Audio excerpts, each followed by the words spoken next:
Welcome to Darkly Lit, a monthly podcast where we enter through a location not sane that stands by itself against its hills, holding darkness within. I'm your host, Kayla, and I'll let my other hosts introduce themselves to this.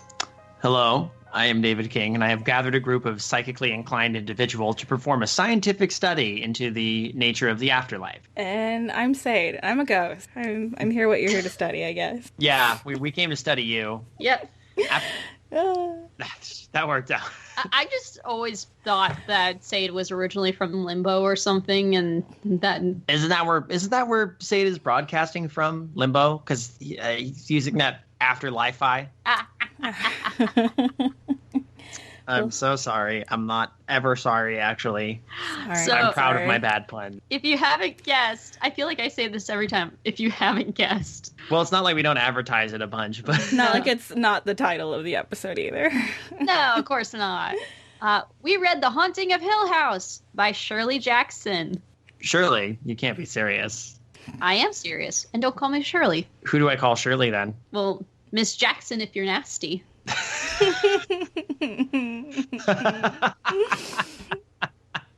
glad I got you to laugh at that.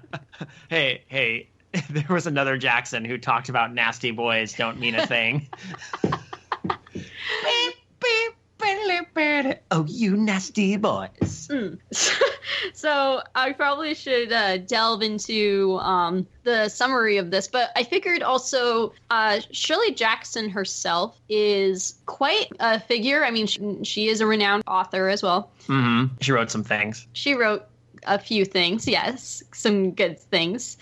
And I figured knowing her background could also give us some insight into this, because this is more than just a ghost story. It was intended that way, of course. So, okay, I'll just give the story. So, The Haunting of Hill House revolves around our, I guess, heroine? Named Eleanor Vance, whose mother just passed away, and Eleanor has been taking care of her mother for most of her adult life. And now she's 11 years, yeah. And now is living with her sister, squatting, and is like, I need to do something. And sees that there is, she doesn't see it. She actually gets a invitation from, I got to make sure it's the right one, Dr. John Montague, because that's not the name in the movie. Right. But from Dr. John Montague saying he's doing a study of the supernatural and would like to invite her to Hill House. And she accepts because she's like, I need to do something. I need to get away. And she does. She goes there. She meets Theodora, a bohemian artist who lives alone. Or no, she lives with a female companion. Her roommate, quote, in quote. A roommate that she gets into very passionate fights with, apparently. Yeah, as well as Luke Sanderson, who will actually go to inherit the Hill House, or said Hill House. And it's a lot of different episodes of supernatural things happening, but we're not quite sure if they're actually supernatural or they're just in the minds of our heroine or some of our guests that are there. And it takes a toll on Eleanor's sanity until it finally destroys her in the end. Spoiler alert. That's pretty succinct, though, honestly. It's not. The book was written in 1959, or published in 1959. It's not like people don't know what happens in The Haunting of Hill House. Well, I hope they would know. I guess if they've seen the movie by Robert Weiss, then yes, they would know. And it actually that movie follows the book pretty closely, but we'll get into that later. But let's do a little history on Miss Shirley Jackson, who was born on December 14th, 1916 in San Francisco, California. She, I don't want to say it was a tough life, but her mom wasn't exactly the nicest woman to her. She actually told her she was a failed abortion.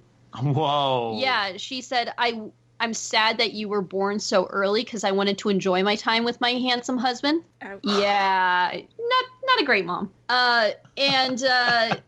That explains a lot about certain things. If you want to put that subtext in there. Sorry, carry on. But also, she wanted her daughter to be like a girly girl, someone who would be like a debutante type person. But Shirley wasn't. Shirley was a writer through and through. She was the nerdy girl that loved to read and write. And this was also a struggle for her to get along with people, along with the fact that she did have a weight problem, one that would persist throughout her life. And this did very little for her confidence, I will say that. And to make matters worse, her senior year of high school, because she lived in like the outskirts of San Francisco, they moved to Rochester, New York. So completely uplifted her life. Mm-hmm. And then her parents convinced her to go to the University of Rochester so they could keep a better eye on her. She hated it, took a year off, and transferred to Syracuse, which is such a better school, and actually loved it and basically thrived through it and got her bachelor's degree in journalism. And also during that time, she became part of the campus literary magazine, and that's how she met her husband, Stanley Edgar Hyman, who he plays a very important factor in her life, I will say, and probably in her writing as well. After college, they get married, and they eventually Stanley becomes a well-renowned literary critic as well as a teacher at Bennington College. I think that's the name of it. Yeah, Bennington College. And he's not exactly the best husband. He has many, many affairs on her. Oh, boy. A lot of them with his students. Oh, double boy. Yeah. And honestly, he was like the face of their family. Like, he was the extrovert and was the one that was the charming one that everyone's like, oh, isn't your husband so wonderful? Even though she wrote them a novel, The Lottery, mm-hmm. which many people know as like a classic. Yes. And that made him a lot of money. Like, it was like that basically is what paid for their lifestyle. And that was one interesting thing about their lifestyle. They were definitely hosts, and not just hosts, but like hosts to like the literary scene of that time. Okay. So like they would be boozing with all these different authors, including Ralph Ellison. Oh, hey. Yeah. But everybody's like, oh, your husband is so wonderful and so amazing. And she even said this, I was always the faculty wife. Oh. They had 4 children, Lawrence, Joanne, Sarah, and Barry. And she actually did make like fictionalized versions of them in her short stories. But she just felt still very trapped in her life. Her husband was very controlling. And not only that, he kept saying, I want an open marriage. And she reluctantly agreed to that. She didn't want it. And then he also controlled their finances as well. Yeah. Oh, real prize, that guy. Mm-hmm. Sadly, she did die very young. And the reason why is she had a lot of health problems, not just due to her weight, but because she smoked all the time. And to make it worse, she had anxiety and depression and would go see a psychiatrist for, and he would prescribe her barbiturate. I keep saying it wrong. What's the word? Barbiturates. No. Barbiturates. Thank you. Which at that time was considered safe, but it messed with her. It made her anxiety worse and such. And with all this going on, it did lead to her declining health. And sadly, she passed away in her sleep at the age of 48 in 1965. Yikes. The death was considered cardiac arrest. Okay. And they said that was the cause. So. Oh, boy. But she wrote quite a few works. The Lottery being one of her famous ones, probably the most famous one outside of The Haunting of Hill House, which is interesting because The Haunting of Hill House was written later in her life. I mean, she wrote it in 1959 and passed away in 1965. Before that, she wrote other novels like The Bird's Nest, which is about a woman with multiple personality disorders, or dissociative identity disorder. Sorry about that. Mm-hmm. As well as The Sundial, which is about a wealthy family who believes they're going to survive the end of the world. Both of those sound very interesting to me. Yes. So, I mean, she was a talented writer, but she never really had the spotlight. So well, that's unfortunate. I feel like, again, some of that informs what we know about maybe maybe some of the characters in Hill House. Yeah. But I don't want to read too deeply into it. I kind of want to look at the story on its own merits. So, but thank you for the info there, Kayla. That's actually really well done. So, how do we start? What do we say about Hill House without going into the obvious territory of, hey, let's talk about its adaptations first? Well, I want to avoid that, but let's save that to the end. I think the discussion's going to be like, let's focus on the novel first. Yes. Because I think the second half of the episode will likely just be the adaptations. Honestly, yeah. Yeah, actually, we did get 2 questions, and of course, both are about the adaptations. Yeah, and that's what one of the questions is, what did you think of them? So we'll definitely get to those, but let's, I guess, focus on the book for a while. Of course. For me, it was my first time reading it. Mm-hmm. Same. Oh, okay. I had been under the impression you guys had read it already. No. At least once. No, we just wanted to read it for a long time. Okay. I really enjoyed it. I did too. I did 3. It wasn't really, for me, horror in the sense I was, like, scared, but I have to say that about, like, everything. Like, few things actually genuinely scare me anymore. Mm-hmm. And that might be why I'm, like, really into, like, true crime lately, because that's slightly more terrifying, but still doesn't get to me. It did put me in this, like, mindset where it really got me thinking about just, like, not so much the afterlife, but like how we kind of perceive things. Mm-hmm. So in that aspect, it was a really enjoyable read for me because it kind of like made me start looking at things differently. Yeah, I can see that actually. Especially with, that's the whole, like the 2 characters are kind of, it deals with a bit of their mortality and such. So, Also, I really enjoyed all the characters. Yeah. Rarely do I ever read a book where I love all of the characters equally. Mm-hmm. And in this case, I actually enjoy all of them equally and find them all fascinating. Even Dr. Montague's wife, when she comes in, And Arthur.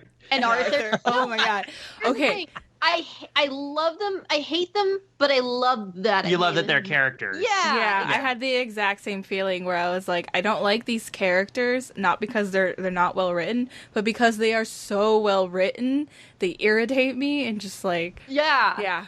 They are both the most like vapid kind of people. They're ridiculous. Oh yeah, I'm reading this. I'm like, what a bitch. They're written to be disliked, and it's done so damn well. It really is. Yeah. By the way, is it obvious, or maybe not obvious, but is she clearly sleeping with Arthur? Like, it's clearly like, why has she had this random guy that no understandable connection whatsoever drive her all this way and then drive back? Like, he's like taking time off of work for this woman. I didn't get that feel. That's what I thought. I thought she was just such a terrible person that she's sleeping with this guy. I just figured I figured at the very least they just really liked each other platonically, but I could read it that way, and that Dr. Montague is almost like a little bit of a kept man.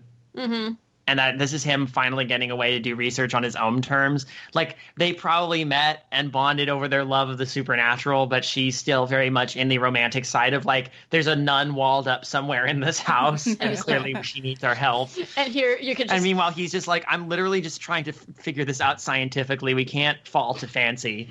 And that's exactly what Hill House preys on. So, like, Mm-hmm. I love also the fact that Hill House, even in the novel, is made into a character. Yeah, Hill House is definitely a character. I think that's crucial to, like, haunted house stories. Like, if your house isn't treated as a character, then you're doing something wrong. Right. Yeah. But I would almost say more than other haunted house stories, Hill House is a presence, is a persona. Mm-hmm. There's actually, like, from the first paragraph, there is they describe, Kayla kind of parodied this a little earlier. One of the first descriptions of Hill House is not sane, and that's applied to a location, and I find that legit interesting. I almost harkens back a little to Arkham Asylum, like that location is character. Oh yeah, it's a character in itself. But this is like the haunted house. This is the definition of like how I would make a haunted house have a persona, and that's amazing. I do also want to like briefly touch on, since we're talking about characters before we get to the main ones, I do kind of enjoy the bits with the Dudleys. Yeah. Mrs. Dudley in particular. Yeah. She's on autopilot most of the time, and it's amazing. She's like, I'm just doing this. You've got to. She literally talks in her script, even when people talk to her. Like, morning, Mrs. Dudley. I set the table at 9. You know that. This is my job. I get paid for this. And they never say after midnight or after night when in the night. No, when in the dark. When the sun sets, they're gone. Yep. So no one will be able to hear you scream. Yep. It's so good. And then I like that also it delves into Eleanor's mind most of all. That's why I think she's definitely the main character. Because Eleanor's our lead. We're with her pretty much most of the book. Like the most of the book is, even though it's third person, the book is viewed through Eleanor, which is interesting because it really does give a flawed, it gives the book that very strange flawed look, and does give a third person narration and unreliable narrator angle, because we're so close to Nell and we get all of her thoughts and stuff. I think she's already like kind of the most sympathetic and the most easily relatable, and then when we have most of the book from her, it makes us feel even closer to her. Yeah, definitely. But also kind of really love Theo. Yeah, I love it. Theo's awesome. Theo's kind of my favorite character because I think Luke is kind of my favorite just because I pictured him as one of the actor from the Netflix adaptation, and that's the only thing I'll mention. That's how, and he's really cute, and now I just picture him proper dressed and just being the charming, which is not the character at all, but we'll get to that. So I had a little crush on Luke too. But I can also maybe blame Eleanor for that. One of the interesting things I found was the dialogue between them. They talk like they've been friends for years. There is so much witty banter as well, a lot of yes and. Yeah, these people play off each other remarkably well. It's actually really funny. And I wonder how much of that is just the way Eleanor perceives it. Because I really want to talk. One of the things that stuck with me throughout the book is just how much of a scatterbrained emotional wreck Eleanor is. The book portrays that extremely well. And here's the thing: despite that, it's all done incredibly sympathetically. You really feel for her. Like I totally get why stones fell on her house when she was a child, because she had a really hectic, terrible childhood, and also her adulthood. Most of her adulthood, there's so many places where their relationship is described, like the characters off the side is described like children. They did this, like children. They did that. They're like children, and Nell most of all, because she wasn't given the opportunity to grow up. I find it fascinating too, because she's 32. Like it clearly says her age is 32. Right. She says she's 34, and then she it says that she wondered why she added 2 years onto her age. I'm like, that's so sad. She lies the whole time, though. If you think about it, like she lied about having her own place. She lies about her life. To be fair, a lot of the people spend their time doing these sort of like, clearly they're lying, but they're just playing off each other a little bit. Yeah, and then although I don't think Theo lies. I mean, but Theo doesn't tell the truth. She doesn't tell the truth, but she doesn't lie either. She just gives. Theo, in the time period, Theo's not going to tell the truth about who she's living with and why she's living with her. I mean, come on, we all get the subtext here. Actually, here's the funny part, because I wondered about that too. I'm like, was Shirley Jackson bisexual? Because it's clearly like there's a big subtext there that Theo is a bisexual woman, if not a lesbian. But apparently, Shirley Jackson, when she heard that like scholars were adding lesbianism to her text, freaked out. She was actually afraid, like genuinely afraid of lesbians. And she had a mental breakdown when she heard that. But here's another thing too. People in college, because she didn't really date or anything, and she kept to herself, a lot of people thought she was a lesbian. Oh, so okay. I'm not saying like it's her trying to hide the fact, oh, she's a lesbian or whatever. But I wonder if her fear came from the fact that everyone kept saying, oh, you're a lesbian. Are you a lesbian? Less about, is Theo lesbian and there's a lesbian subtext, and more, are you lesbian because you wrote a veiled lesbian character? But I think her main intention was to make Theo seem more like this independent woman that was doing her own thing and was like free from everything. Yeah, she's the most free-spirited of the bunch, and you can just picture her like I know who she's played by in the movie, so that in the movie that I love, so that's the thing I picture her, but I can almost picture an Audrey Hepburn type playing like Theo. She's great. Luke's great. Nell, well, I mean, there's more we can say about Nell. What about Dr. Montague? Loved all the characters. Doctor was especially endearing, and this time, anytime I like came across a line or something that was like stuck out to me, I wrote it on a sticky note in the back of the book. And there was a part where he starts talking to them about Hill House, and he's standing like a professor, and there's like one of the lines is like a lack of a blackboard. Yeah. And like that just really charmed me to him, where he's just like this very professorly type, and he's kind of like the guardian for all of them, and how he just stays up, you know, like their first few nights they are reading, so he can like listen for anything to kind of watch over them. I don't know. He's a sweet old man, and I wish he had a better wife. Although I think that's another reason that endeared me to him was his interactions with his wife. It's like I don't know why he's staying with her, but he clearly doesn't. He puts up with her, but like in a way, he still combats with her. Like she'll say something, and he's like, "There's no nun. There was never a nun here. No, there is a nun. Never a nun, hun. Never a nun, hun. Never a nun, hun." I did get the impression of like as fed up as he gets with some of his wife's tendencies, he does still love her. That's why he puts up with it. Some scholars have said that the reason she was put in there was for comedic effect or comedic reasons. I think she's important though, because I feel like her presence. I personally read it as her presence she kind of helps push Hill House in the direction of being even more active. Yeah, because she's dabbling a little more. I don't know. Like Hill House was already by that point in the book. Hill House is already starting to. It's latched onto Nell.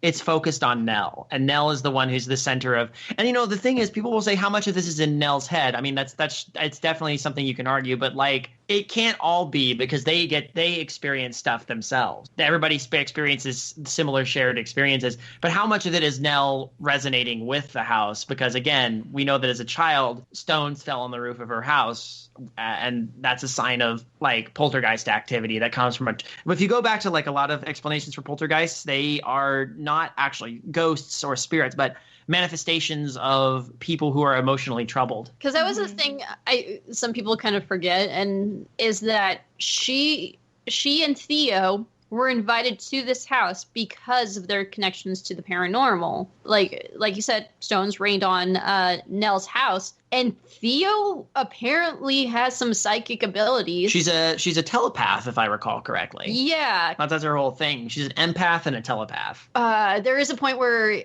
Nell is thinking she's just saying that just to annoy me, and then Theo keeps repeating it. I can't remember the word. She can clearly pick up some of Nell's thoughts. Like you actually hear her have verbal responses to things Nell was just thinking to herself. Yeah. Mm-hmm. So, which is interesting. And like I immediately loved the friendship they formed, and was very disheartened when like Theo did something. And this is where I feel like you can feel Nell's like desperate, cloying need to feel mature, even though she's incredibly immature. And that's probably why she has that mood swing where she's just like, it's after the thing with Theo's clothes getting ruined. Mm-hmm. And there's that scene where they're in the parlor later, and she's wearing Nell's things, and Nell is just thinking to her, I want to destroy her, I want to slap her, you know, that kind of thing. Yeah. And I'm like, wow, you turned on a dime for seemingly no reason. But I think Nell is very sensitive about having something that's her own, because she's never felt that way. Mm-hmm. She's been trapped with her invalid mother, and then trapped with her sister and her brother-in-law, who don't treat her very well at all. They treat her like a child. Yeah, everybody infantilizes Nell and treats her like a child, and it's actually really sad. The thing is, she is just as much of a victim as she is. Like, she does stuff that's like, oh man, that's not cool. Nell, a more mature person. And I realize she's not. Like, she was essentially emotionally abused. Yeah. Mm-hmm. We talk a lot about her mother, but we haven't mentioned Nell's sister. Right. Who is very cold to her, and like when they send word to her sister like, hey, we're trying to get Nell back home to you, all the sister cares about is the car and going on vacation. Yeah, that was all she cared about from the get-go. Mm-hmm. It's really sad. Because there's a point where Nell's like, I want to borrow the car. It's half mine. It's half mine. And she's like, well, you shouldn't because we want to go on vacation. But you're not going to need it while you're on vacation. But what if this happens? It's like, but it's half my car. I don't think you should take it, Nell. And they keep like patronizing because you'll her. do this. And it's clearly the wrong thing to do because all you do, Nell, is fuck up, basically. That's what they're saying. And then she just... And then it makes you wonder how much, because we don't get the reveal about what happened with, like, Nell is constantly talking about her mother. She has this fixation on her mother because of the years she spent, and the house preys on that. Mm-hmm. The house preys on that insecurity. The fact that she can't go into the library because the library somehow reminds her of the smell of the library, reminds her of her mother. Mm-hmm. And the house is constantly being like, help Eleanor come home with the written messages. And then we only find out near the end that Nell partially blames herself for her mother's death. That one night her mother banged on the wall to get her attention and Nell didn't answer. And then she died. Mm-hmm. And that's even hinted at before that when the first time we hear the pounding in the hallway. That's the first real major haunting of the house that occurs. She wakes up going, all right, mother, all right, I'm coming, to the sound of the banging on the doors. But it's whatever is out in the hall. So how much of that, and Theo hears it too, but how much of that is the house was a house originally, and how much of that is Eleanor projecting and then the house using that is up for debate. But I guess the thing I was getting to here is just like, I wonder if not only does Nell blame herself for the death of her mother, but so does the sister. Like, the sister blames Nell. And that's why she treats her so coldly. You had one job. You were supposed to take care of mom, and she died. Yeah, that could be it. But it seems like her sister is just a genuinely selfish person. Yeah, no, I get that, yeah, too. I don't think we got enough about the sister to speculate if she felt guilty at all. What impression I do get is just that she left the mother for Nell to take care of. Yeah, because she went on, got married, had a kid, and got to live her life, and basically left Nell. It's like, well, you get to take care of mom. Mom's your responsibility. Bye. Yeah. It's I see her as more just a selfish human being. Actually, that's one character I really dislike in this novel. I dislike her. Yeah, I genuinely. Yeah, I mean, at least Arthur and Mrs. Montague are like comedic. Yes. Arthur especially cracked me up because he's just so stiff. I know. You should do something about the branch scratching against the window. Yes, we should. He sat up all night with a pistol and didn't hear the absolute chaos of the house coming down around because that was only... and that was the creepy part. That was only concentrated on the original 4 inhabitants of Hill House. So, not to change the subject too much, but we talked a little bit about like Theo. We did talk a little bit about Theo and Nell's relationship. What about Nell and Luke? Because there's at least one point where Nell even tries to like kind of flirt with Luke just a little bit, or makes a pass at him. And because she had that phrase that she kept saying about lovers meeting, or journeys end and lovers meeting. Yeah, she has what we established is much to match up with the idea that she's not a terribly mature person. She has a very fairy tale view of the world. We get all that in the driving chapters. And then she keeps repeating that. And then she's like, if only this would happen, I'll be happy. Yeah. I want it to be like this always. And when little things go wrong, it throws her into complete dismay. And she starts feeling like they don't actually accept me. They're saying things behind my back, like... And again, I think that some of it is her and some of it is the house exacerbating things. Well, like, she is very childish how she goes about it. Because there's even that scene where, like, she's got that paranoia of, like, oh, what are they saying about me behind my back? And then she's hiding behind, like, some summer house or something. And while Luke and Theo are talking, and she's like, when are they going to talk about me? Yeah. And they don't. She wants to matter to other people. She wants to be important to other people. She wants to feel like she belongs. Yeah. But she wants to be it on her own terms. She wants to be liked for her and not because of what she can do. There are times where she's thinking to herself of like, I have a place here, I'm part of this group, and they're all like in the parlor, and she's having those thoughts to herself. Right. But she hates it when they like pity her, like when they treat her like, she could tell like they're all thinking I'm the weak one. I'm the one that's going to crack, And that kind of starts to happen when the Hill House starts to focus on her with, like, say, the blood that was written out on the walls. It's when it's starting to focus on her, that they like try to console her and like pity her and worry about her. And so now that she's got this attention, but it's not the attention she wants, that's when she really started to turn on, like, especially Theo. Right. Oh yeah. I mean, she just wants to be valued. It's a basic desire.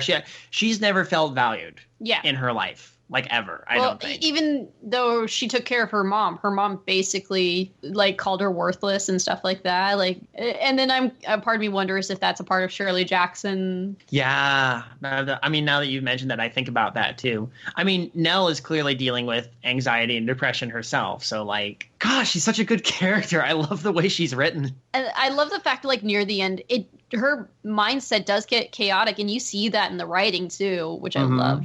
You can tell that she's embraced, like, the only person who really wants me and cares about me for me, which is the craziest thing, it is Hill House. Yeah. And that's so tragic and horrifying in a really, like, somber way, because this is a force of evil as far as we know. It's a hungry force. It's like anything else. It wants to exploit, as far as we know, as far as I've interpreted it, it wants to exploit her just like anybody else. We don't know why it wants Nell in particular, but it does, and it ends up, it claims her, it takes her. Mm-hmm. It's duplicitous in the way it does things. I feel like it didn't so much just claim her as it refused to let her get away. That's true. Now, my question is, how much of... So let's go ahead and talk about the very end, and then I want to talk about the hauntings themselves, because those are really cool moments. But the end when she drives her car into the tree and kills herself. Mm-hmm. How much of that is her, and how much of that is Hill House, or is it like equal parts of it? That there's like Hill House is now in her head, and she's just like, I want to belong, and they can't send me away, so I'm going to. I'm making my own decision. They can't stop me. I'm going to stay here at Hill House forever. So, and then there's that split second before she crashes where she says, "Wait, why am I doing this? Why don't they stop me?" And that broke my heart. Yeah. Mm-hmm. And that's when I thought, no, that's not her, that's Hill House. Yeah, I think it's 100% Hill House, especially because if we look back to the start of the book, and I went and marked this page so I could read it to you guys, when Dr. Montague is talking about the last person who tried to leave Hill House. Like, the last person who tried to leave Hill House in darkness, it was 18 years ago, I grant you, was killed at the turn in the driveway where his horse bolted and crushed him against the big tree. Mm-hmm. Exactly how Nell died, except with a car. Exactly. And also, before in the backstory of Hill House, they talk about how Hugh Crane builds it, and his wife never got to the house. She was killed in a carriage accident just within sight of the house. I don't know if it's ever specified, but it could have even been the same bend in the road, the same tree. The one thing I also like the fact that they noted, like, oh, the house doesn't seem right, and it's like, oh, that was intentional because Hugh Crane wanted it to be kind of like another Winchester mansion. And he even says that. And I'm like, the angles are all slightly off, so you don't see it, but some part of your brain picks up on it. Mm-hmm. It's like Mr. Plinkett says, you may not have noticed it, but your brain did. Exactly. So that house is just bad psychically anyway. And if not, because, it's hard to explain because they don't even know if it's not. I was in an episode about ghost stories of the Witching Hour, which is, for those who don't know, Sade's podcast. Yeah. And I appreciated being a guest on that one. And we touched on this a little bit, but there's no explanation given as to why Hill House is haunted. It just is. Mm-hmm. And we learn a bit of, like, some of the tragic things that happen there, but, where is the house the way it is because of the tragic things that happen, or did those tragic things happen because of the house itself? And did Hugh Crane accidentally tap into some psychically bad architecture? Did he pick up some bad feng shui when he decided to do this? Was the area just a spot for malignant forces? We don't know, and I love that we don't know. And it's like Hugh Crane is not explained to be evil or anything like that. No, but he's clearly a intense person. Yeah, but that wouldn't relate to the house is evil because of the person who built it. No, that's why we're like, how much of it? The little that we know about Hugh Crane, he was definitely an intense man, especially when we learn about the book that he left for his daughter. Yeah. Yep. Jeez. Yeah, that's when I was like, oh my God. Well, he's just he wrote the final thing in his own blood. Yeah. So Just like if he would put that into a book, can you imagine like just the kind of energy he would put into a house built for his family? No, yeah, exactly. You know what else is interesting too is there's kind of echoing Nell's squabble with her sister for control in a weird way, is that you have Hugh's two daughters who basically fought for control over Hill House their entire lives. Although, by the way, remember how it said he says the one sister never married, but she took a female companion? And I'm like, it's right. What? Well, the impression I got was that by that point, the sister, the sister who inherited they're referred to as the good sister and the bad sister. Yeah. And for some reason, the bad sister is not the sister who screwed her sister out of Hill House. No, the bad sister is the one who spent her whole life trying to claim Hill House from her sister, who she thought unjustly took it from her. I don't know why she's the wicked sister, when I think the sister who got Hill House and got the companion was the more nefarious of the two. I mean, it's just, I think it's ironic. And then, but my argument is that she claims she took a female companion, but I imagine she was much older when that happened. Like the companion was significantly younger, just a village girl. And meanwhile, this woman, she needed a companion because she was old and needed a more like a handmaid type companion. I know. I want to read.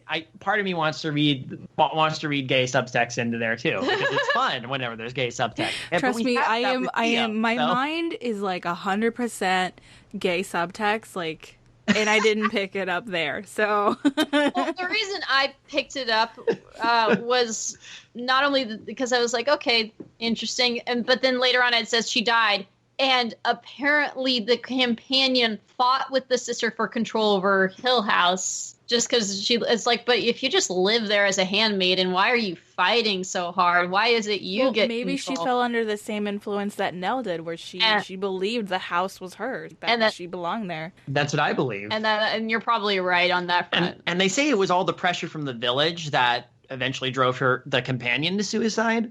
But it could, again, much like Nell, it could have been just the house going like, these people want to take you away from me. Mm-hmm. You need to make sure you stay in Hill House forever, you know? So then she hanged herself from the tower. I love how I'm sorry, I don't want to keep changing the subject, but I love how certain spots in the house have very specific feels and meanings to them, and they're given major importance. The library, the spiral staircase, the tower, nursery. the nursery, the cold spot between the nursery door and the long hall. The fact that the rooms have different colors assigned to them, which is very reminiscent to me. I wonder if she drew this from Poe, Mask of the Red Death. She could have. I mean, she got a bachelor's degree in journalism. She was very involved with literature. I mean, she was a reader. So, because for those who are not familiar, in Mask of the Red Death, during the ball, there are several rooms set aside in this party of this aristocracy that are all colored rooms. They're like themed rooms and colors.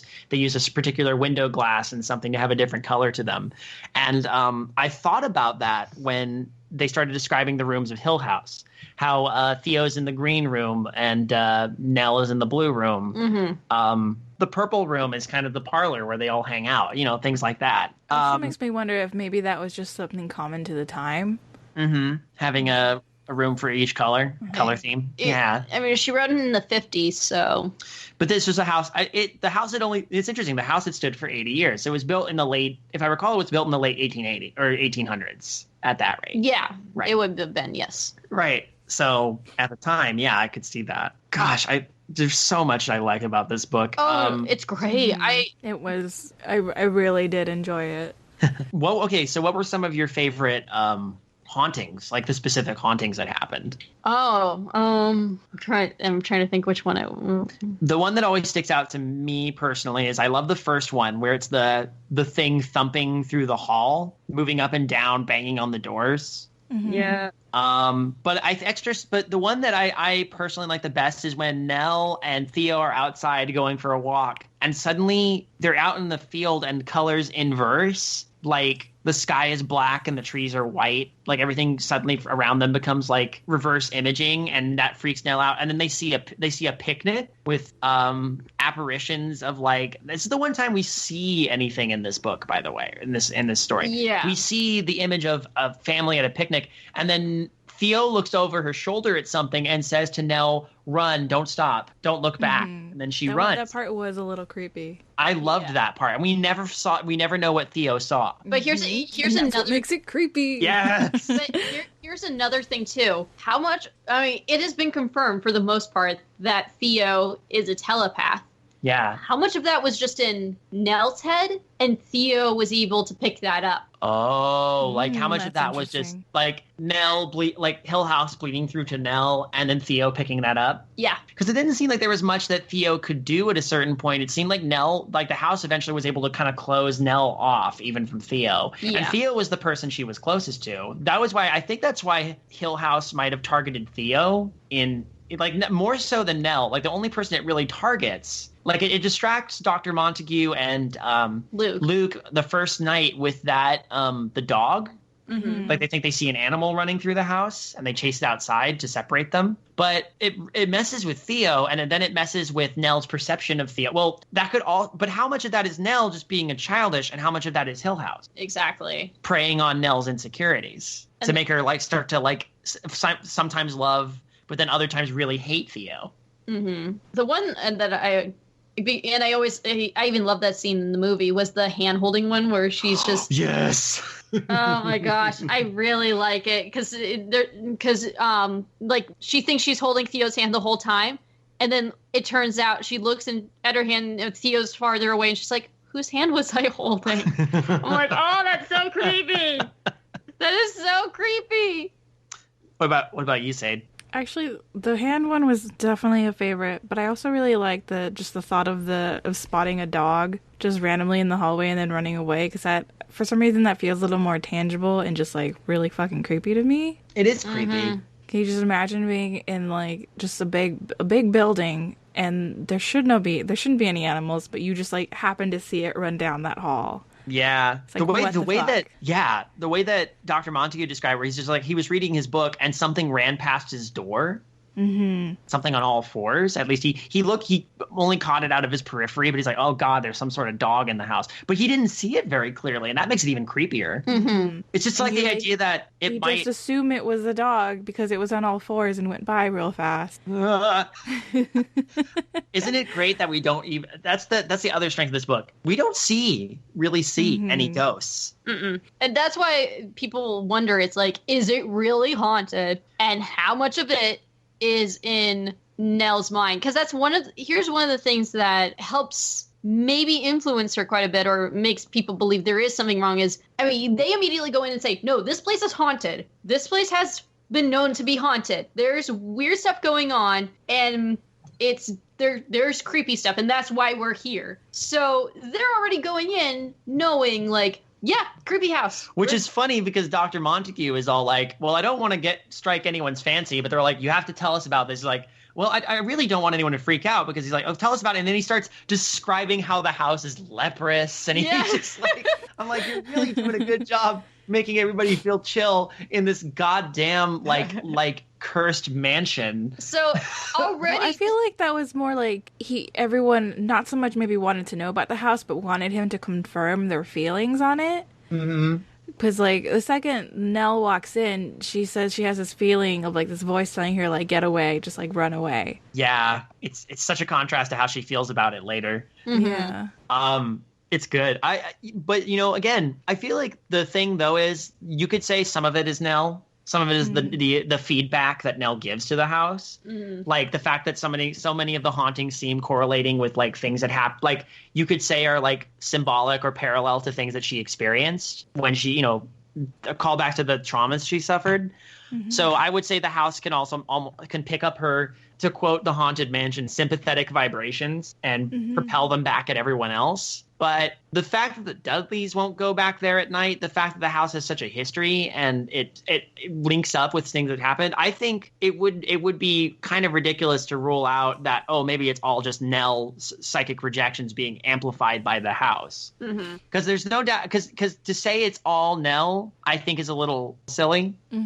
Because I think maybe the house can pick up and amplify what is given to it, but the house is also an entity in itself, and it's had a long history of doing this to people. So the house is definitely haunted, in my opinion. I think the way I would like to walk away from it is that it was all house. It was the house. But because Nell was the one who came in and was the most naive, like the less matured in her experiences of the world, she was the most receptive. Right. The house. And the one the house could take the easiest. She was the house's prey from the get-go. Interestingly enough, too, she was also the first one to arrive.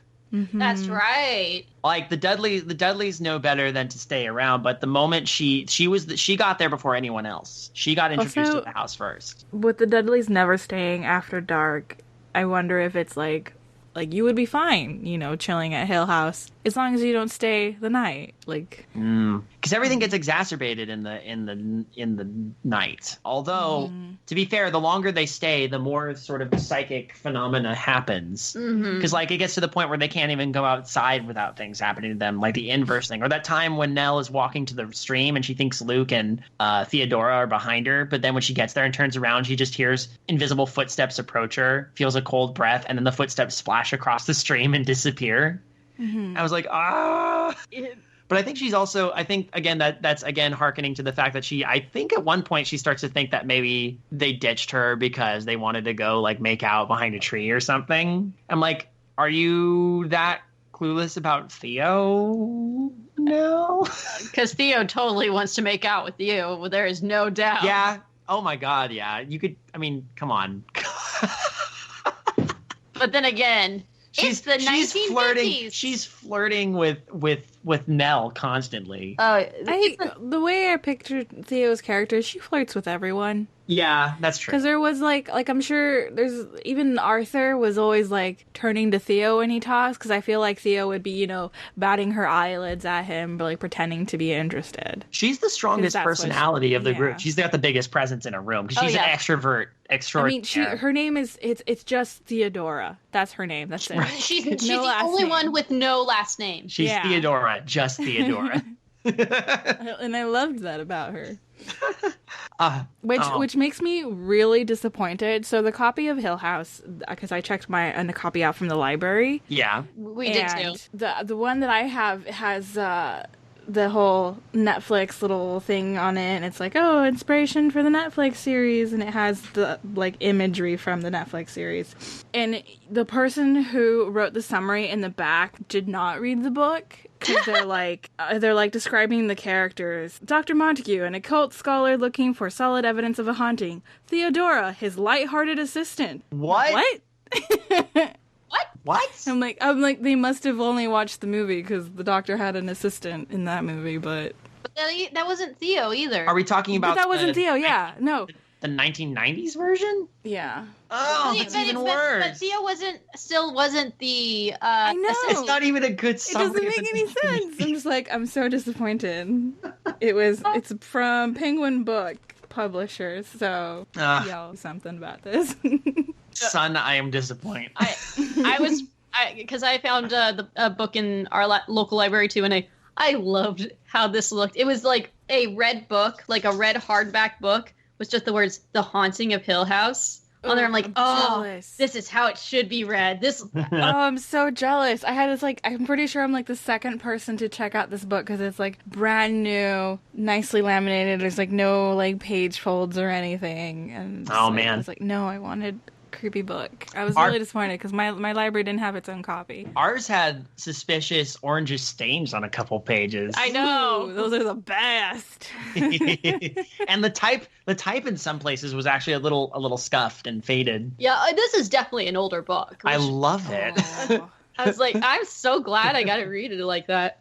I actually just recently, this is only tangentially related, but Kayla and I were at an independent horror bookstore that's in Burbank recently, and I bought a 1930s, a 1939 copy of it was like the sketchbook of George Crayon, which is the selection of sketches by Washington Irving that originally included The Legend of Sleepy Hollow. Yeah, it's so it's cool. It's a really nice hardbound. Again, it's a book that was published. This edition was published in 1939, so I have a 1930s copy of that on my bookshelf now. But by the way, I think a lot of people probably would know what this bookstore is because it's Dark Delicacies. It's Dark Delicacies. you need to show me that next time I visit. Oh, next absolutely. Time. They'll have moved. I know that they went through they're going through a big relocation thing, but they had a fundraiser, but I think they've made their goal, so they're relocating, but they'll still be in business. So that's good. Well, yes. Okay, show me that. Show me the place too, but I meant to say show me the book you got. Oh, yeah. Oh, yes, of course. It'll be obvious from there. So we are coming up on the hour mark. Should we let us dip our toes into the... Well, I probably should say the questions and say who said them, because we're probably going to get into the adaptations, and let's be honest. We've been saving those. So we did get one question about the book, though, didn't we? We got actually 3. Okay. We actually got a lot of questions this episode. Hey, listeners, thank you. Thank you for picking up steam and giving us more questions every time. So Kyle the Lolliot Riley asked, how do you feel about the various adaptations of the story? And then user name asked, which is your favorite version? Book, movie, Netflix? And then he did a scratch out that says riff tracks, question mark. Well, I think the answer's obvious. So if you guys don't know, there are, I hate to say 3, but there's 3. 2 are good. 1 is awful. There is the amazing what year did it? In 60? It was 63. 63. Wow, that's not long after the book came out. Yeah. So there is the 1963 version by Robert Weiss, and it's the closest, and it's actually a really good adaptation. It is it's almost beat for beat like the book. It changes a few things, but it follows the book. Only one I haven't seen. That's one of next time you're in our area, Sade, we're gonna have a night and we're gonna watch it. It's because I own a copy of it, and it is. Well, I don't want to say too much yet. Let's talk about the. But I will say this, as it not only is it good, it's like film school good. There are scenes and shots and it's gorgeous. A film theorist would have a field day with this movie. I mean, Robert Wise is we're talking deep focus Robert Wise. Yeah, I know. And then the next one is the 1990s version. And then when there's the Netflix version, the 1990s version has Catherine Zeta-Jones as Theo. That's the only thing I can say for it. Yep. That's the one good thing. Liam Neeson, and I still like Liam Neeson. Okay, Liam Neeson is an interesting choice, and I don't think a bad choice for Dr. Montague. Okay, the actress who plays Eleanor is not a bad actor. Yeah, she's not either. She's the same one who was in The Conjuring, right? That's her? I think so, yeah. She did good. They got Owen Wilson. Oh my god. That was just so painful. Because I was trying to find the one from 1963, and I couldn't, but I could find the 1990s one, and I was like, you know what? I think I saw this once when I was a kid. I'll watch it again. And I was like, oh, you are not the Luke that I envisioned. No. Wow. And pretty creepy. The best part is when he loses his head. Yes! And I was like, you know what? He loses his head. Oh yeah, that's right. Hill House violently kills people in this one. I do have to say though that the house in that film was cool to look at. I mean, I guess it's not what I would picture for Hill House. No, a little too fantastical for Hill House, but it was still a cool house. But remember the part where Nell has a battle with the ghost of Hugh Crane? Oh God, let's not get to that. That movie made no sense to me. It doesn't. It's like, oh, you're gonna do it for the children, but then at the start of the movie, the sister's like, hey, why don't you live with us and be an live-in nanny for our super obnoxious son who is breaking your shit, 'cause whatever. And then you look at the son, and she's like, "Oh God, fuck children." But then at the end of it, it's like, "It's all for the children." I'm like, this is not the message the movie started. And isn't it okay? I mean, I know we weren't going to talk about it much, but like, I think this is the portion where we can just get it out of our system. Wasn't the whole thing like that somehow Nell was a descendant of Ukraine? Well, here's the thing. No, Hugh Crane's wife. Hugh Crane's wife, not Hugh Crane himself. Oh, that's right. And there was some weird and there were like children that Crane murdered or something. It's so dumb. It's so dumb. A lot of dead children. Was it because someone saw the 1963 one and went, "Hey, there's a lot of," or read the book and went, "There's a lot of cherubic architecture in the house. That's like kids. Let's make kids be an important thing in the house." I'm like, you motherfucker. Okay, so can we talk about the Netflix one then? Now, the Netflix one, okay, it's really good. Don't get me wrong. It is amazing. I don't see...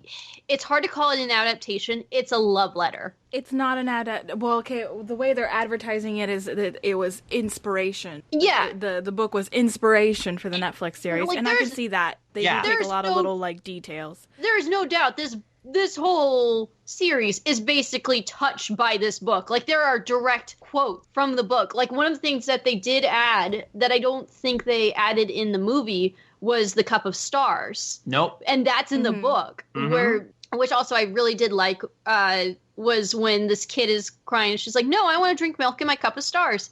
And Nell says, something "Don't." I would want to do as a kid. Yeah. And then Nell says, "Don't give in. If once you do, it's all over from there." And it's like, oh, yeah.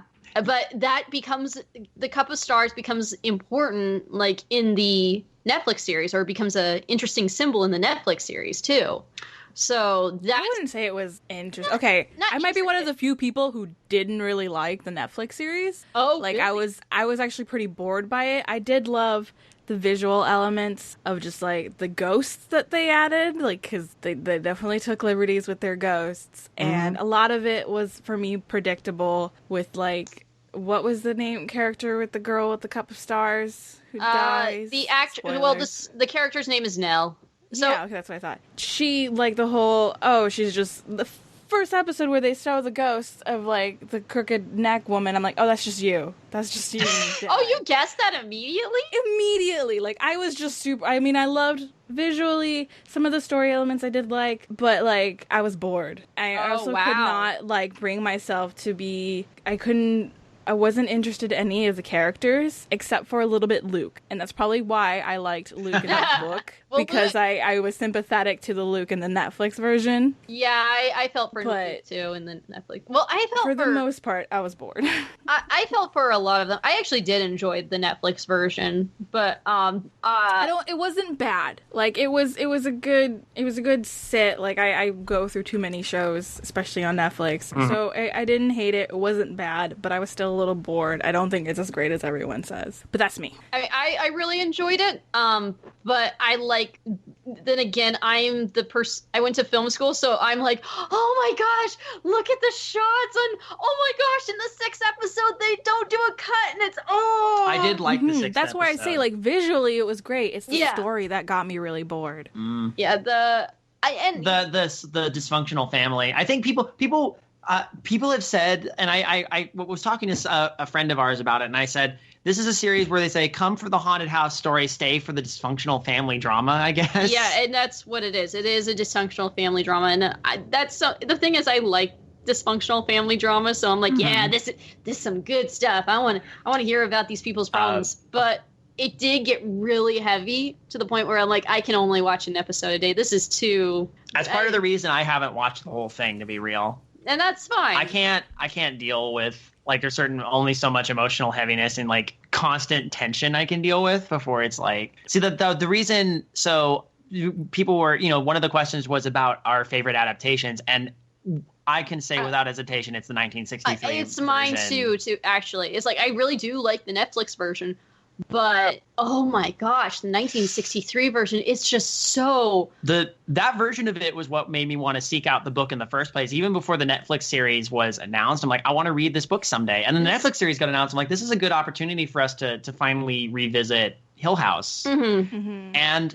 what made me so happy about the book was it was so close to the movie. I love the movie. I love the way the movie is told. There's a lot of differences, and because I'm one of those people who, if I see the movie first and then I read the book, usually I don't have the whole like the book. And it's not in every case, but I'm actually, again, like Kayla said, it's surprising how close it is. This is there's a few movies or slash book adaptations that I'm like, oh, I like them both equally. Yeah. There's a couple of those that I'm like that, and they're usually ones that I really like. Like, I genuinely love the Princess Bride movie and the book equally. Mm-hmm. And same with The Shining, but in a different manner. Right.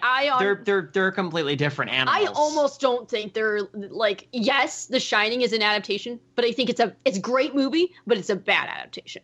But that's a horse of a different. Fair. If there's a chance we might read The Shining. Well, you could say The Haunting of Hill House on Netflix is a bad adaptation, but it's not. But it's not an adaptation. It's inspired by Shirley Jackson. Yeah, because I don't see it as an adaptation. I just see it as a love letter. Right. I will say I think the book is just as good as the movie. I agree. I love them both equally, pretty much. We definitely need to get you to watch that with us. Yeah, because until I see it, the book's definitely my favorite. Yeah. When you're describing like how heavy the Netflix series is, I'm like, am I just so insensitive now that I just got none of that emotional tie to just...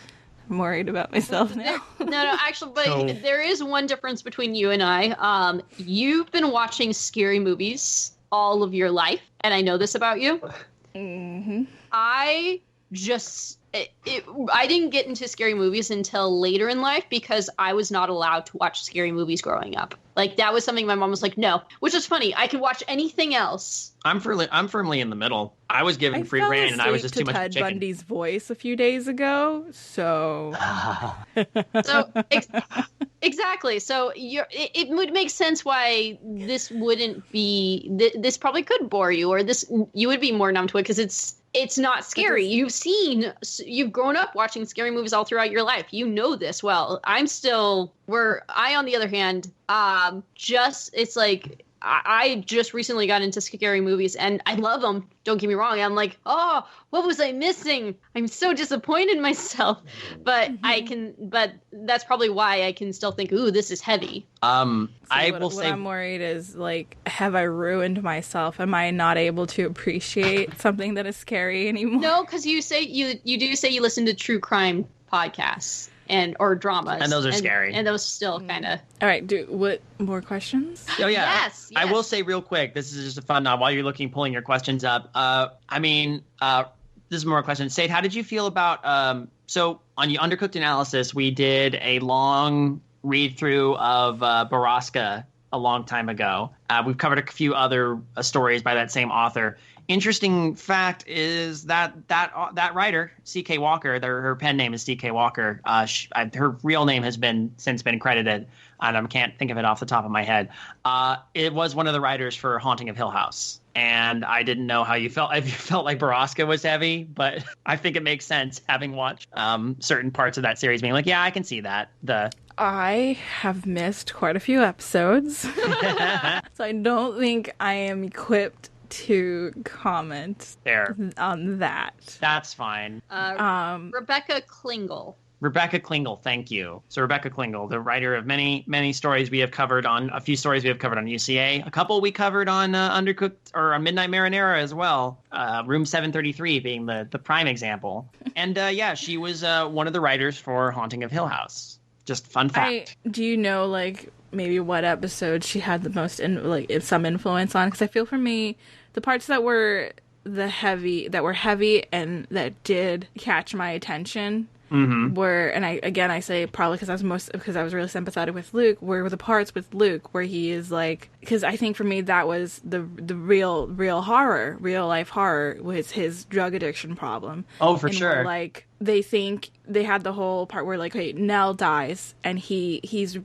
physically reacting to his twin's death with symptoms that are, like, sound like rigor mortis, but they're like, oh no, he's in, like, withdrawal again, or he's, like, you know, that his, you know, that stuff, that was really good. I did enjoy that. Although, like, that was where it got heavy for me, because it is so close to reality that his family just don't believe him, and they just, like, he's gonna relapse again, he's gonna steal money again, you know. Yeah, no, man. I'm trying to find her credits because I know that she was involved, so, but I'm trying to find it anyway. Our next question, actually, Beth Morton, friend of the show, hi Beth, gave us 2 questions. How does The Haunting of Hill House, specifically in the ghost department, set itself apart from the other stories involving the supernatural? You never see a ghost. Yeah. It's all mystery. You don't know. Yeah, just you don't know if it's really there. You don't see it. Theo sees something. There's a puppy at one point. That's literally it's the mystery. It's like the ultimate like there's so many ghosts are like we talked about this on the witching hour. Like so many ghosts are like this house is haunted. Here's what the ghost is, and here's the signs that it's clearly the ghost of this person because it has these aspects of its haunting. Not so here. This is an unknowable entity or entities or force or malignant presence that is the house itself. And I think one of the things that separates itself from this was like one of the first instances I can think of off the top of my head where the house itself is the haunt, not whatever is occupying it. So I feel like there is no ghost. It's just the house. Right. The house is if not a ghost, the house itself has a ghostly presence. It's not the first to do that. Actually, I know which one is the first to do that. Okay. And that is The Turn of the Screw. Oh. But I think this is the one that actually made it feel more human because like Turn of the Screw was from the 1800s. And if you like, I've tried to read it. It's pretty dry. This feels more relatable. Okay. And I figured it out. Rebecca Klingel wrote one episode or was a co-writer on one of the episodes, and that was Witness Marks, which is the 8th episode. And I'm like, what happened in that episode? I don't remember. That was the one where a familiar terror revisits Shirley and Theo on Halloween night as Hugh and Steve go looking for Luke, who disappeared on a deadly errand. Oh, that's the one with like the door knocking. Where it's Halloween night and Shirley keeps thinking she hears a knock on the door and she opens it and then suddenly the noise gets louder and louder. And I think that's supposed to be a reference to. That's an homage back to the. Yep. Oh. Yeah. See, now that I've read the book, because now that I've read the book, I'm gonna go rewatch the series and maybe I'll enjoy it more. Maybe I won't binge it. Yeah. I'll take my time with it a bit more.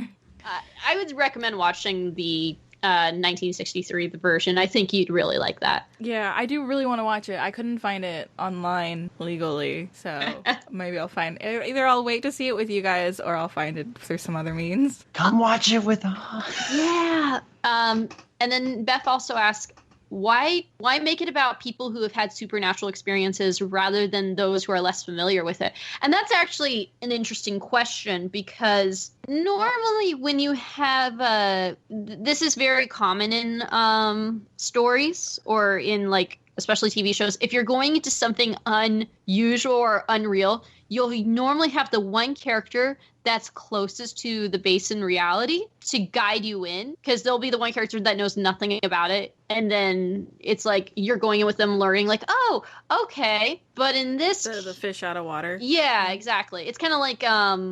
I'm trying to think of a good example.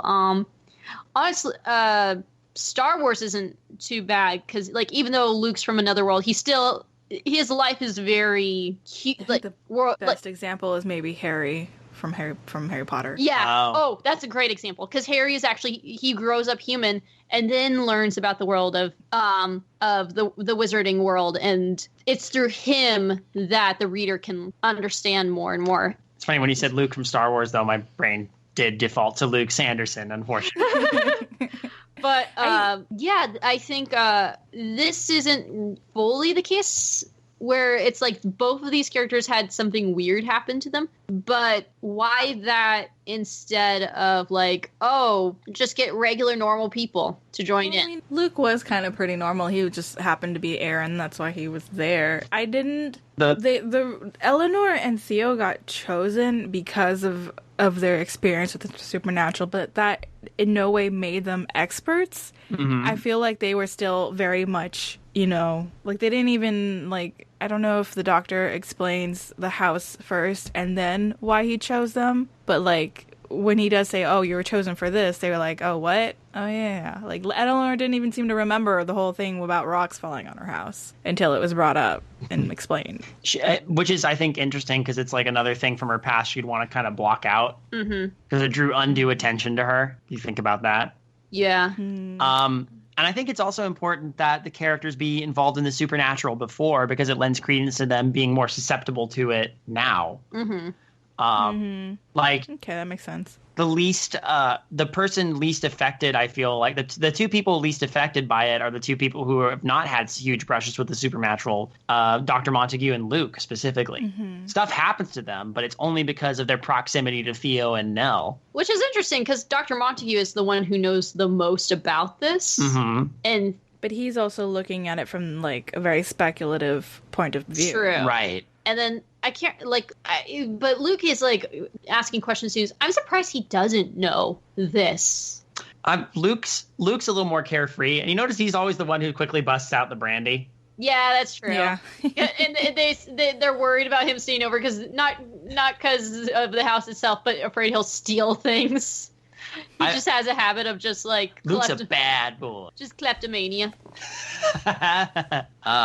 But yeah, I think to answer Beth's question, that's in my mind is why I think it's important that supernatural characters were chosen. Any other questions? Yes, Alex Hatzberger, definitely friend of the show and our basic frequent question asker. Yeah, I love this one. How do you think The Haunting of Hill House influences horror after its publication and multiple adaptations? Oh fuck, I am so ready to talk about this. Oh my god. Okay, so here's something fun. So Stephen King cited Shirley Jackson's novel as a big inspiration for the Overlook Hotel in The Shining. I can see that. He also was a big influence on him writing eventually the Rose Red. I haven't read Rose Red, so... Rose Red is almost more obliquely about... Like the Overlook is kind of inspired, but Rose Red is a love letter in the same way because it's about a house that continues to build itself and seems to be its own entity. It's both a love letter that and I think the Winchester Mansion. And it's also about someone performing paranormal research and inviting in a group of people psychically gifted trying to explore the mysteries of this house. It was a TV miniseries, I want to say, Rose Red. I, again, never saw the miniseries, never read the book. But I've seen a little bit of it, not the whole thing, but knowing what I know about The Haunting of Hill House and its various adaptations, you can tell King really loved it. And this is just a huge homage to The Haunting of Hill House. And I think this does something that The Turning of the Screw didn't do. They made the house a character. Yes. And that becomes a big, big thing in later, like, novels and ghost stories, like... the house is alive, the house is a being. I think the most recent famous one is The House of Leaves. Which we'll probably read. But, yeah, that's going to be a heavy one. Well, it's not heavy in terms of... It's going to be a dense read because there's just so much going on in it. It's big. It's very for the future. But that is also about a house that has its own personality as well. And my mind goes to, and I mentioned this when we were talking on the Witching Hour, Crimson Peak from Guillermo del Toro. That's where the house itself is a living character, and like even visually with like the red clay that seeps through its floors and walls like blood, like. Fucking love that house, that movie. I need to watch it. Hell, the Overlook Hotel was its own character too. Yeah, the Overlook is again, you can see it. Like this is the elevator that leaks blood. This is the movie, or sorry, book. This is the book that basically said, let's not just talk about the ghosts. Let's focus on the location that these ghosts live in, and it's not, and what influences it, and that's fascinating. There's a very, very direct reference, though, and Kayla knows about this, to something near and dear to all three of us. And that's the Haunted Mansion at Disneyland and Walt Disney World. Yeah. Because Imagineers have cited specifically that while they were planning things for the Haunted Mansion, they were heavily influenced by the 1963 film. The 1963 film features some key visual elements that would be incorporated into the Haunted Mansion, specifically the breathing doors, the faces in the wallpaper, and just the general sense that the house is alive and full of supernatural activity. They were hugely inspired. The never-ending corridor, the scene, body in a tower. Huh? Hanging body in a tower. Yep, the hanging body in a tower, definitely. A bus that seemingly follow your every move. You think about with the statue of Hugh Crane that's in the sitting room or whatever. And another thing that just dawned on me is the entire Tony Baxter described once. He's a major Imagineer. Tony Baxter once described that when they did the corridor of doors where there's all the knocking and banging doors with unseen spirits, he said originally what they wanted before they got the cacophony sound was the Imagineers had actually talked about they wanted that boom, boom, boom, that like rhythmic pounding, booming knock going down the corridor. Like you hear that, like the scene in the book where there's something moving down the hall and banging on all the doors.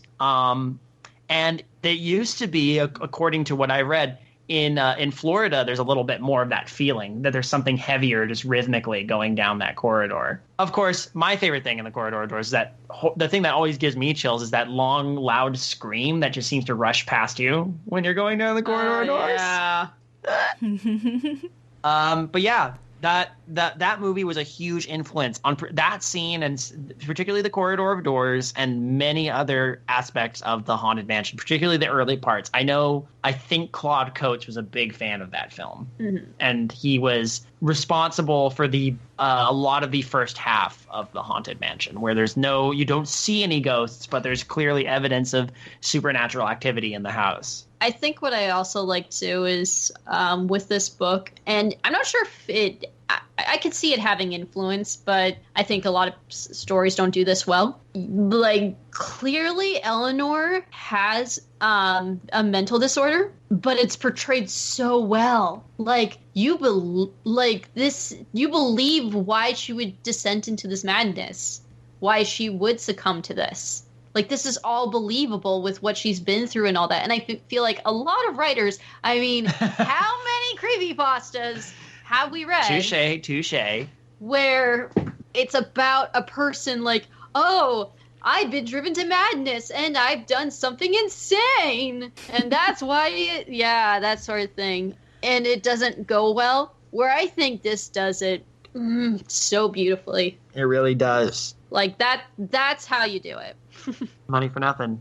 Ghosts for free. That's the way you do it. It's done so well, at least for me, when I was reading it. Whereas, like, at first you just kind of, you're with Eleanor and you're like, okay, you're kind of naive. The way you're reacting to things is a little childish. And there came a point where I was like, oh, you're crazy now. When did you go crazy? Oh, yeah. Like, that's how well that descent was. Like, I didn't even realize it until we were there. It's smooth, though. It is. The book has incredible pacing. Oh my god. Oh yeah, it is an really well paced book. And a surprisingly quick read, honestly. Too. It is short.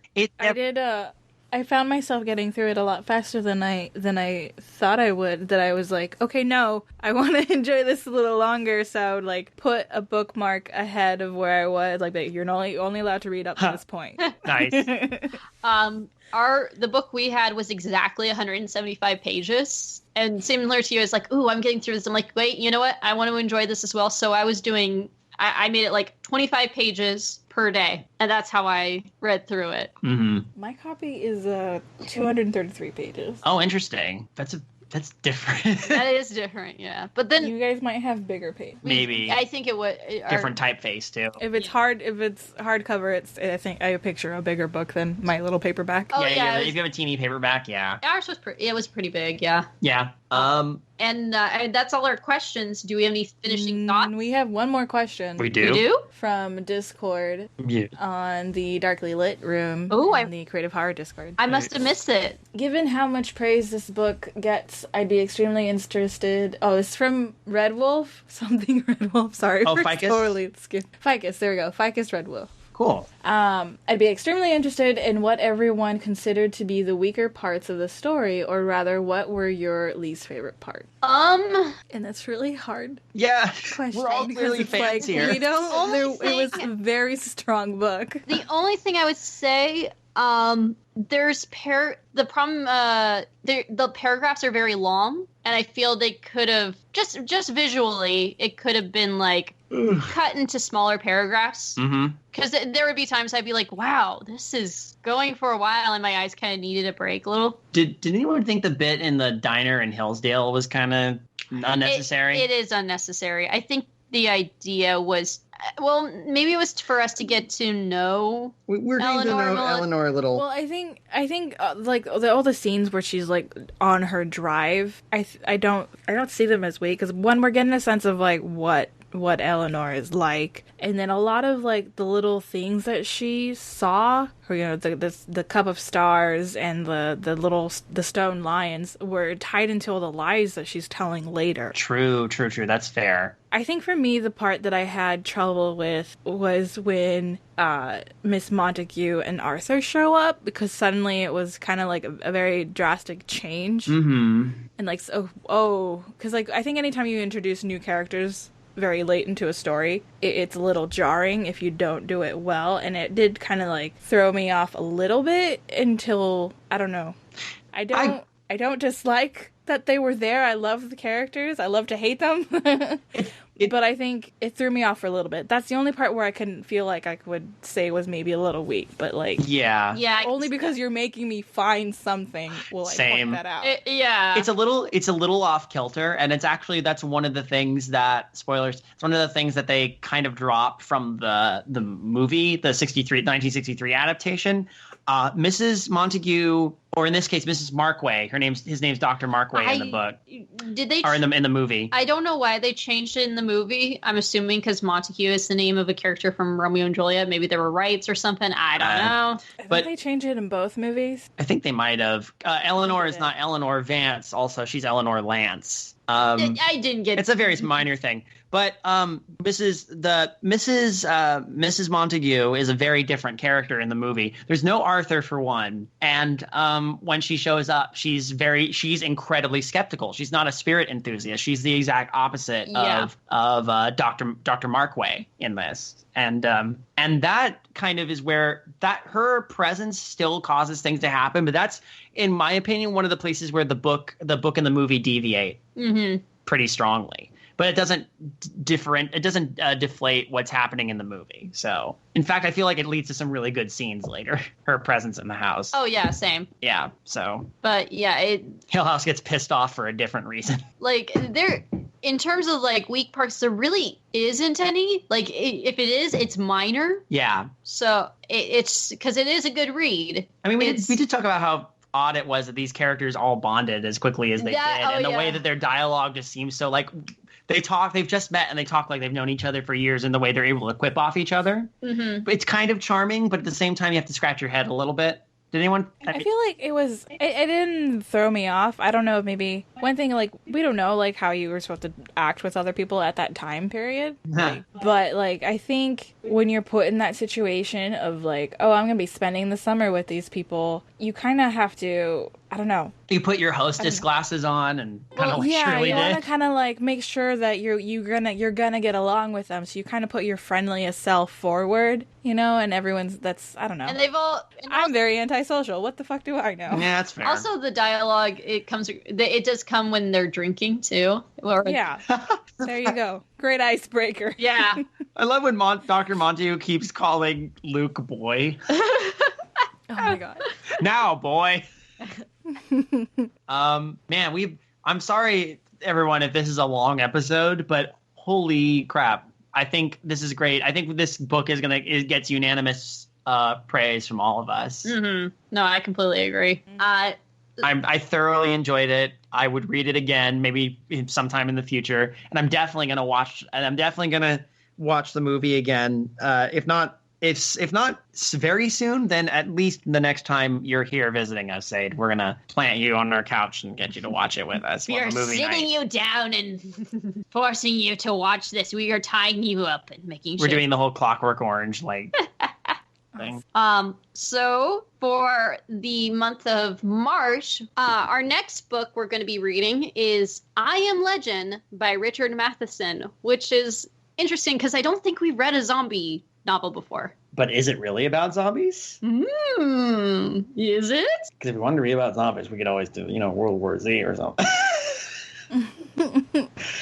But yeah, if you guys are down, we are doing I Am Legend. So get those books ready. We'll see you in March for some good old proper apocalyptic nonsense. At least I think that's how it goes. Some good old sci-fi horror, which I think the last one sci-fi horror we read was I Have No Mouth and I Must Scream. Sounds right. I like this. I look forward to this. Sweet. All right. Any plugs? Listen to Midnight Marinara.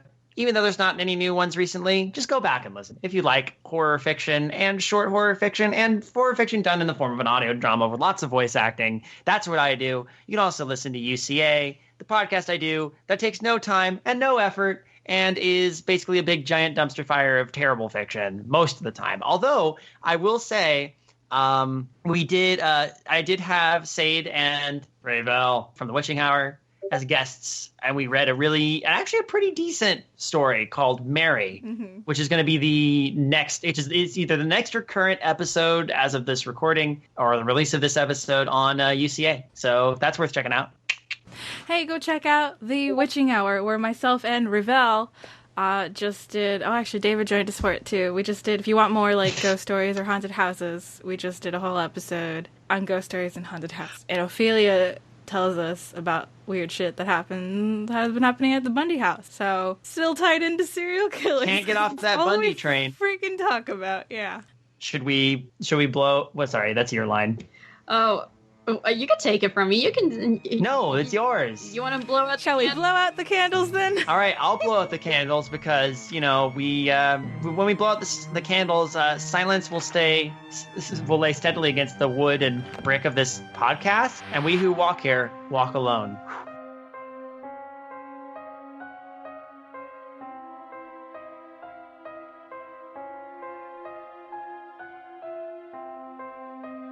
It was a house without kindness, never meant to be lived in, not a fit place for people or for love or for hope. Exorcism cannot alter the countenance of a house. Hill House would stay as it was until it was destroyed.